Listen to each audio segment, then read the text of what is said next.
How old was Ahaziah when he became king? The second book of Kings chapter 8 verses 26 says, Ahaziah was 22 years old when he became king, and he reigned 1 year in Jerusalem. His mother's name was Athaliah, the granddaughter of Omri, king of Israel.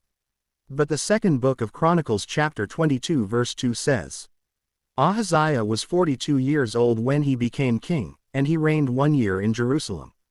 His mother's name was Athaliah, the granddaughter of Omri. According to the second book of Kings, Ahaziah was only 22 years old when he became king. But according to the second book of Chronicles, he was 42 years old. There is a clear 20-year difference between the two accounts. This creates a logical impossibility when compared with other biblical data. Ahaziah's father, Jehoram, was 40 years old when he died, and Ahaziah succeeded him immediately after his death. If Ahaziah were 42, that would make him 2 years older than his father, which is impossible.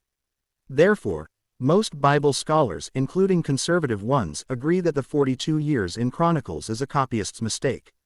However, some older interpreters argued that the 42 years referred not to Ahaziah's age, but to the dynasty, that is, the house of Omri had existed for 42 years by the time Ahaziah became king. Most modern scholars, however, reject this explanation. To resolve this contradiction, they altered the original Hebrew text, changing 42 years to 22 years in many versions of the Bible. Whom daughter was Athaliah, Ahaziah's mother?